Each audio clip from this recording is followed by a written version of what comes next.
కోస్నపల్లి గ్రామంలో ఆషాఢ ఉత్సవాలు.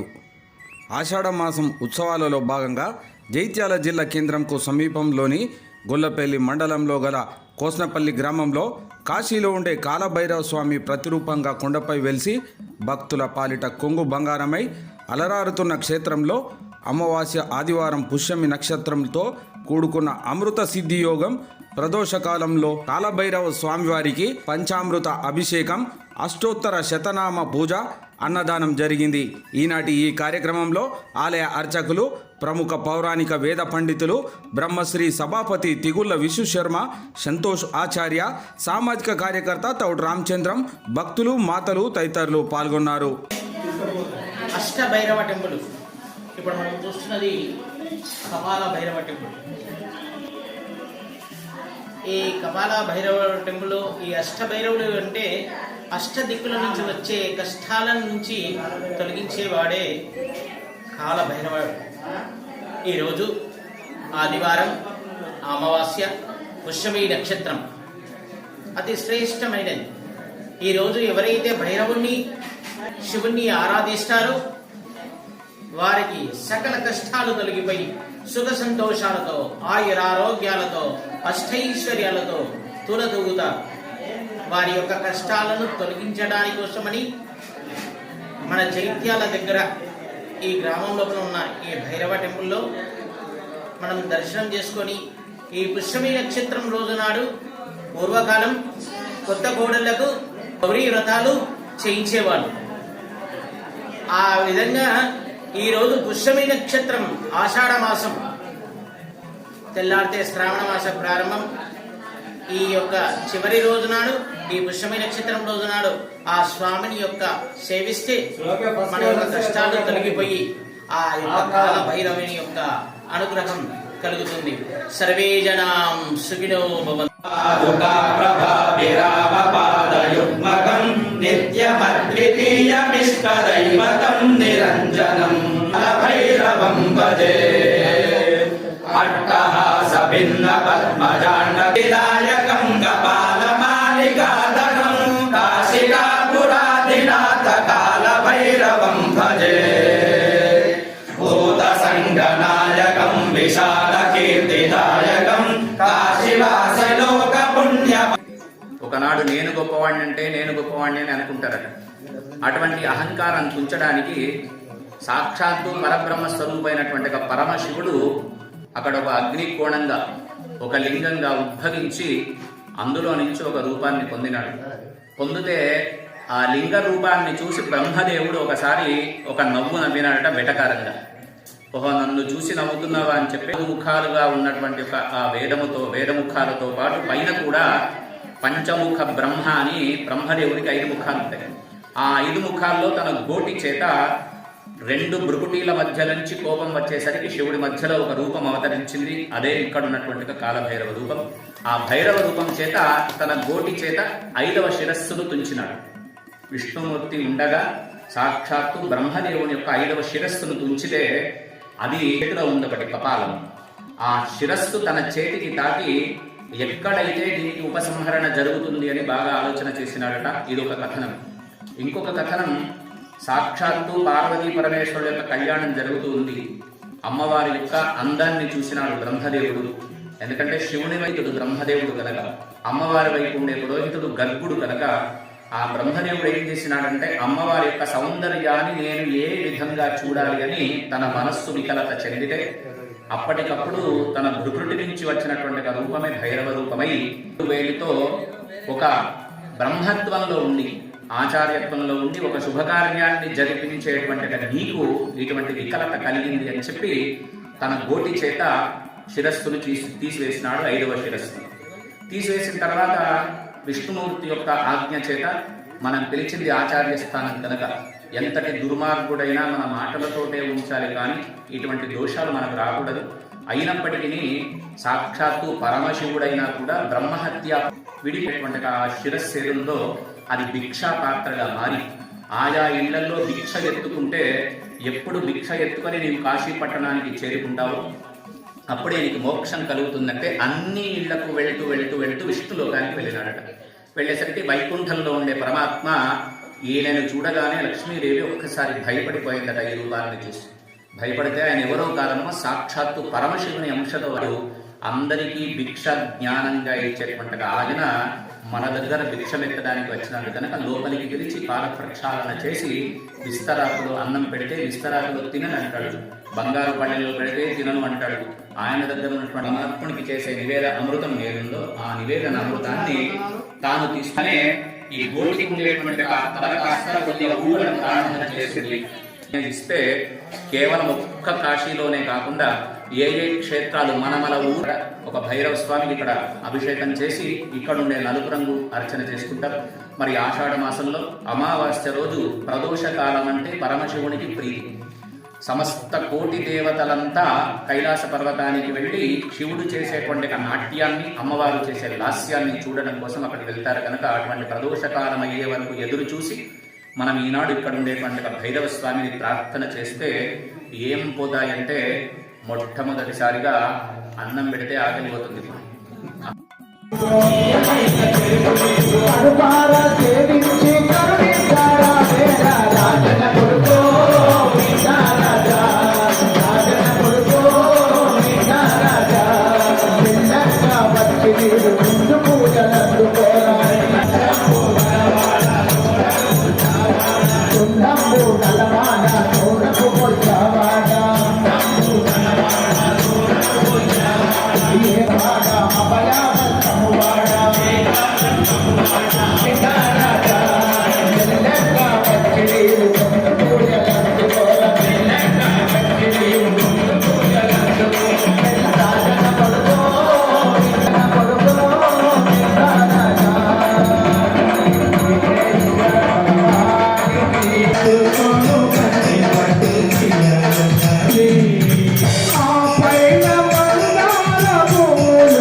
కుమాయి దీపం కార్తీక దీపం కుమాయి దీపం కర్పూ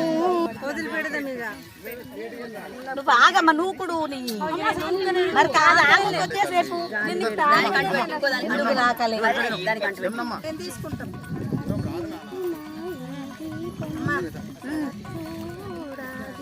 పోతుంది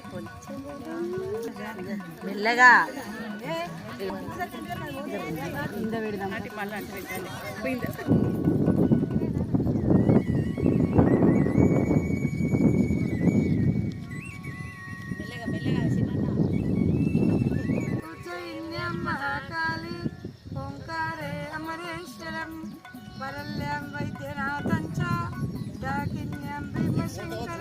ఒక్కొక్కటి కావాలి, ఎందుకంటే ఇక్కడ గ్రామంలో గమనిస్తే అందరూ తింటారు.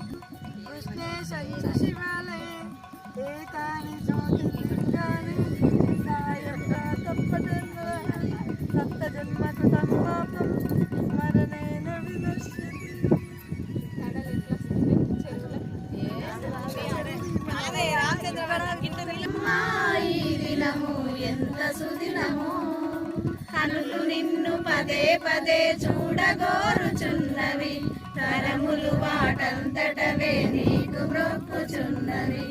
ఎంత సుదినమో అమ్మా ఈ దినము, ఎంత సుదినము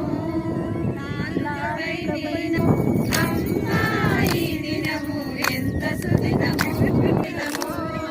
మరువలేము మరువలేము ఈ మధుర క్షణాలు, విడువలేము విడువలేము ఈ దివ్య చరణాలు. ప్రోగ్రామ్ అయితే చెప్పండి, ఇది ఒకటి చెప్పండి.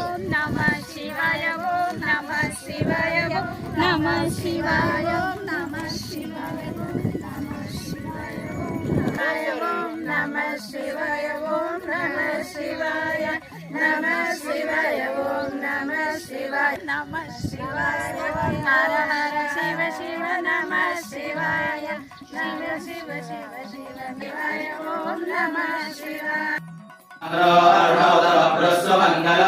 ये चेमागुं रुद्राभितो दिक्षुश्रिताः सहस्रशो वैशा गुंहेण ईमहे सर्पदलीलग्रीवो विलोहितः नैनं गोपा अदृशन्नदृशन्नुदार्यः विश्वाभूता सत्त्वानो वन्देभ्यो वरण्णः जठन्वनस्त्वमुभयोरार्त्रीयोर्ज्या याश्च ते हस्तैषमः परातापनवो सत्यधनुस्त्वगुं सहस्राक्षश्शतेषु ते यो नः सुमनाभवा कपर्तिनो विशल्यो वा याते हेतिर्निधुष्टमहस्ते बभूवते धनुदयास्मान् विश्वतस्मायक्ष्मया परिभुजास्ते अस्तायुधायानाककाय धृष्णवे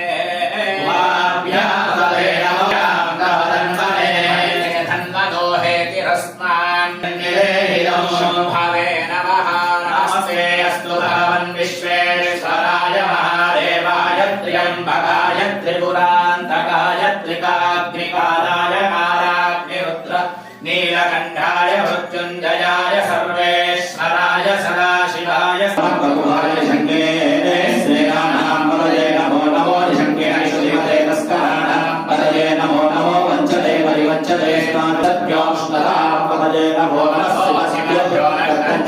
करुन्दानां पदये नमो नमः आत्मवानेभ्यः प्रतिदानेभ्यश्च नमो नमो नमः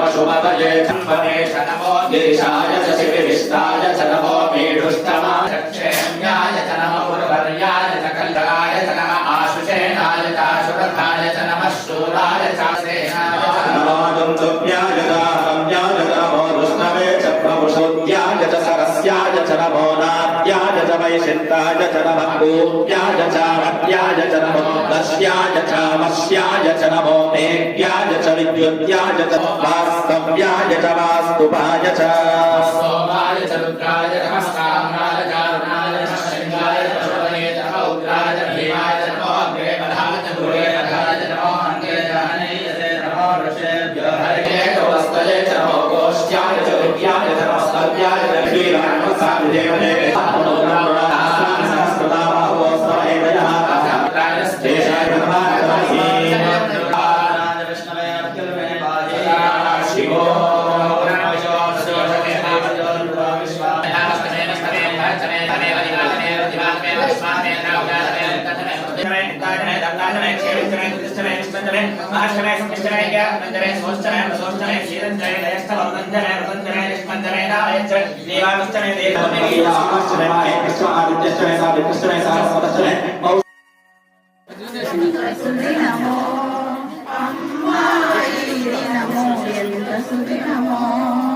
కనులు నిన్ను పదే పదే చూడగ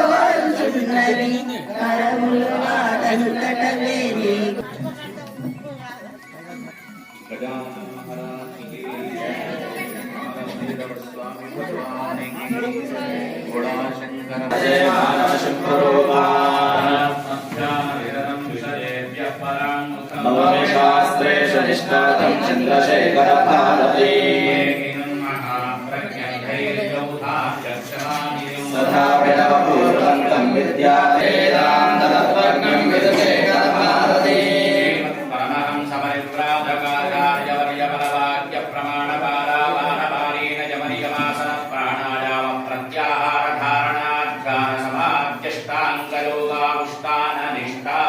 चक्रवर्ती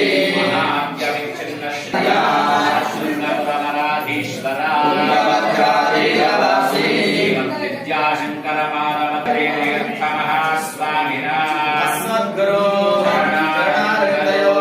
गणेभ्यो महाजनेभ्यो नमः स्वामिनः अशेषे हे परिषद भवत्पादमूले तदा समर्पिताम् इमां सौवर्णीं दक्षिणां तस्य देवदेवस्य जगत्कुटुम्बिनः जगद्रक्षणार्थं लीलया अवतीर्णस्य पार्वतीदादराणेश्वर महारुद्रस्वामिन्नेवं कालभैरवस्वामी परिपूर्णकृपा प्रसारसिद्ध्यर्थम् अस्मिन् आषाढमास पर्वकाल समन्दो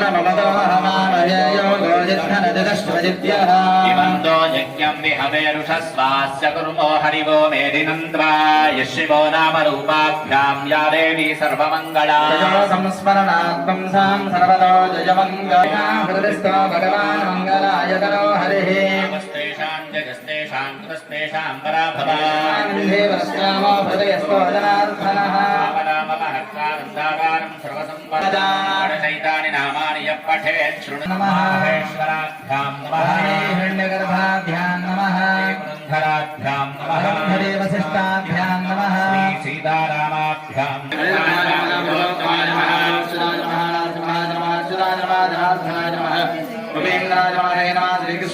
श्रीकृष्णपरब्रह्मणे नमः कृष्णऋषिः पूर्वो देवतान् सुतरञ्छन्दः आसने योगः आनन्दासनाधमः प्रणवस्य परब्रह्म ऋषिः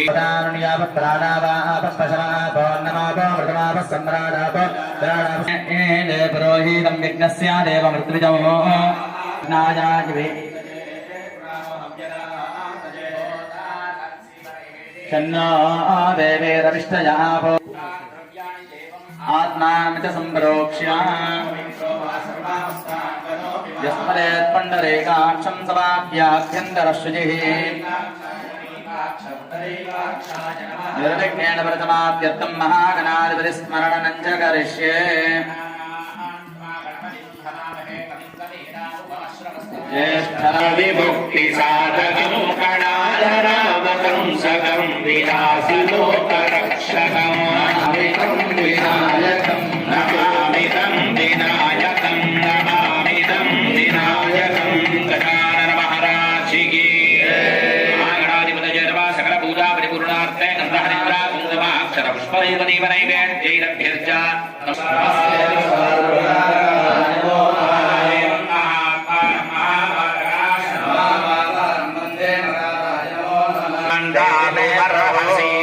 कालभैरवस्वामिने नमः ध्यायामि भास्करसन्निभं त्रिनयनं रक्ताङ्गयोगस्रजं स्मेरास्यं वरदं कपालमभयं शूलं ददानं करैः अम्बुग्रीवं मुदारकौस्तुभधरं समर्पयामि कारविन्दयोः स्वाध्यं समर्पयामि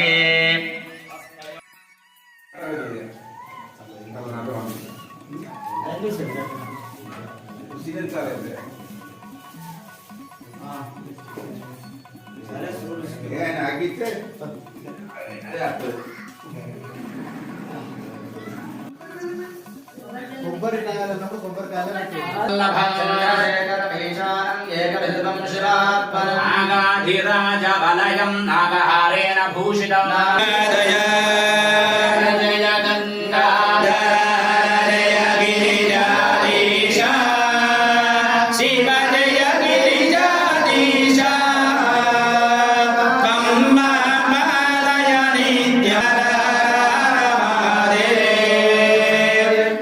कैलासे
तन्नो दुर्गे पुष्पः प्रोक्तो वेदान्तेन प्रतिष्ठितः